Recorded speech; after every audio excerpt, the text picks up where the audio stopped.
Renungan pagi pulang ke rumah oleh Ellen G. White, 21 Juli 2020. Mari kita berdoa. Bapa kami yang di sorga, Allah pencipta langit dan bumi, laut dan segala isinya, Allah yang maha besar, maha kuasa, sumber segalanya, yang kami sembah selalu melalui anakmu yang tunggal, Yesus Kristus. Terpujilah Yesus, anak Allah yang maha tinggi, satu-satunya penolong dan penghibur kami. Pada pagi hari ini kami bersyukur boleh bangun dan berbakti, dan sebagaimana membaca nasihat firman-Mu, kiranya Roh-Mu ya Yesus menguasai hati dan pikiran kami, agar kami mengerti dan menghidupkannya. Beserta kami sepanjang perbaktian ini, kehendak-Mu yang jadi, karena kami berdoa hanya melalui Anak Allah yang tunggal, Yesus Kristus, yang adalah Tuhan dan Juru Selamat kami. Amin. Renungan hari ini akan dibacakan oleh Saudara Gridley Tambalean. Silakan, Saudara Gridley. Selamat pagi, renungan kita pada pagi ini berjudul Kuasa Bertarak. Ayat tema 1 Korintus 6 ayat 20. Sebab kamu telah dibeli dan harganya telah lunas dibayar. Karena itu muliakanlah Allah dengan tubuhmu. Bertarak dalam segala hal dalam hidup ini harus diajarkan dan dilaksanakan.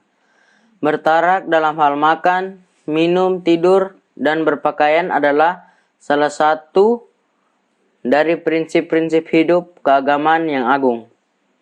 Kebenaran yang dibawa dalam bait suci jiwa akan menjadi penuntun dalam pemeliharaan tubuh.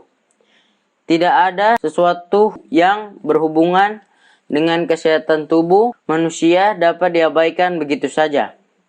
Kesejahteraan kita untuk selama-lamanya bergantung atas penggunaan waktu, tenaga, dan pengaruh kita yang kita buat selama hidup kita ini.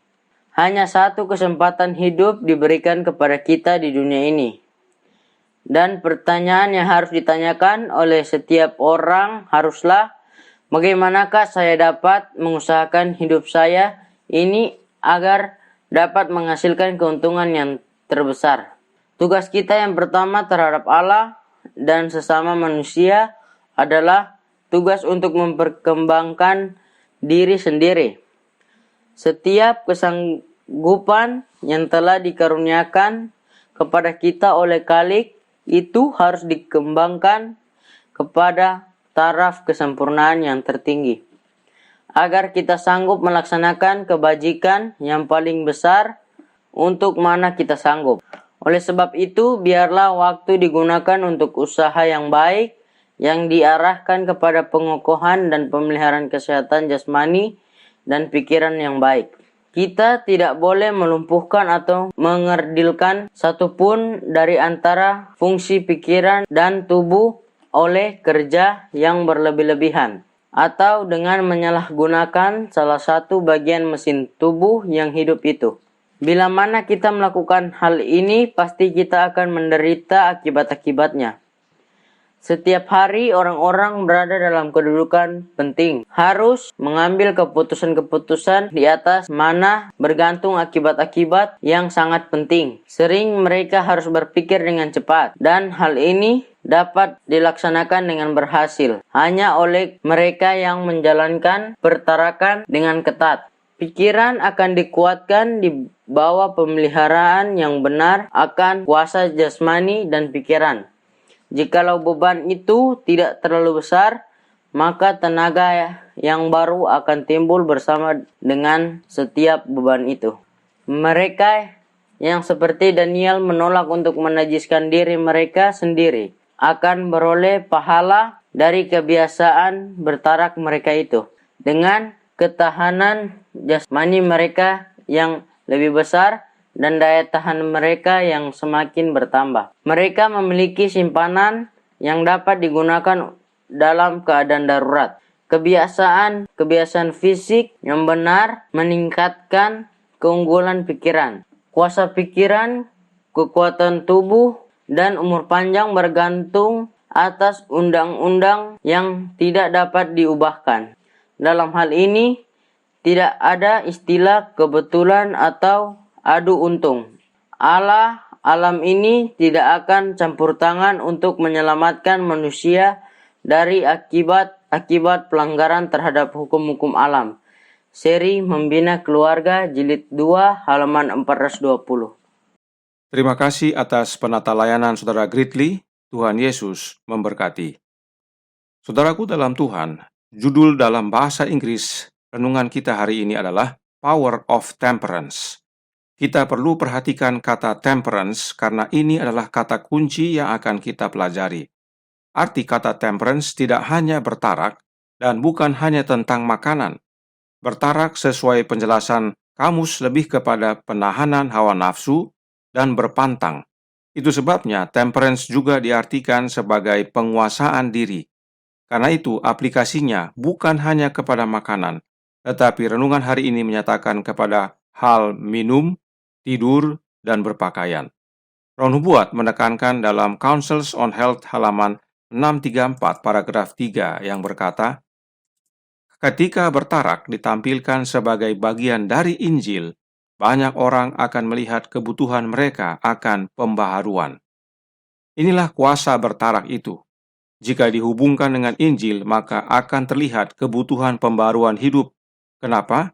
Karena Injil adalah tentang kehidupan Yesus, dan kehidupan Yesus adalah kehidupan yang penuh penyangkalan diri, menahan hawa nafsu.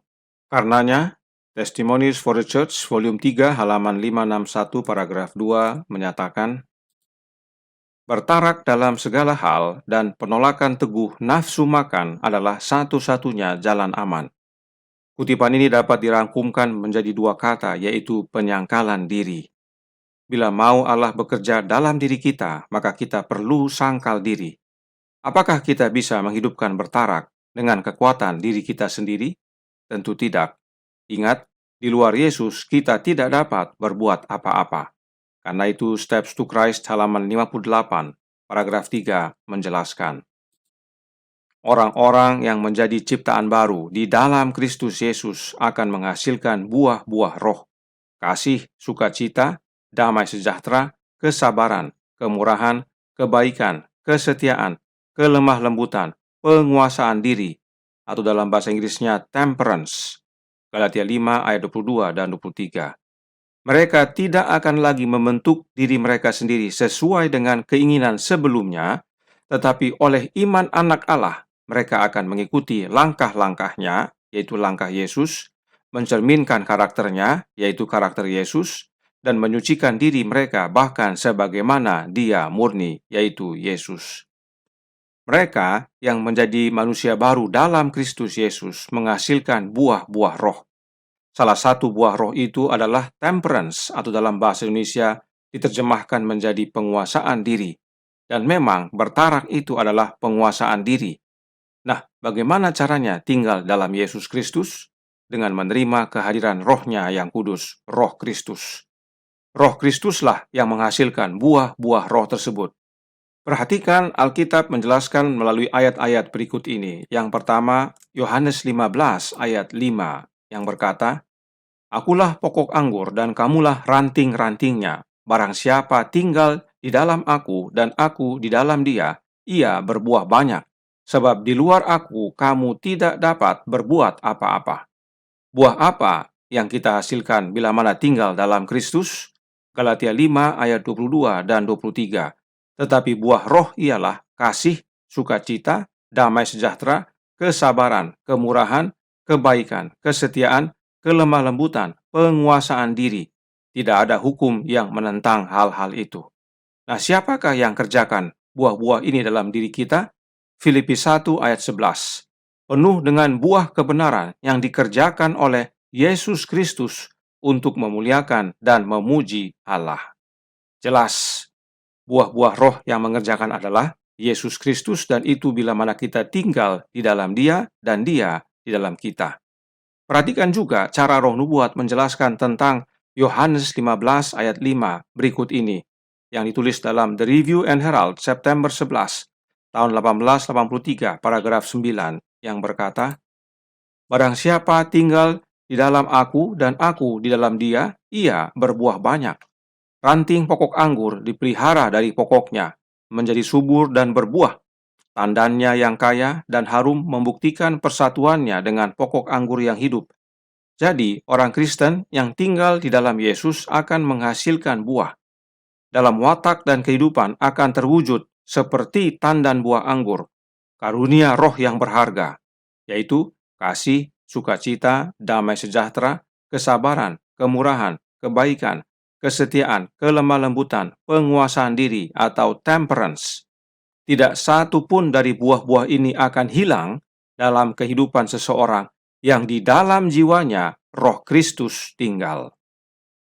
Jelas sekali bahwa roh yang dimaksudkan dalam Galatia 5 ayat 22 dan 23 adalah Roh Kristus.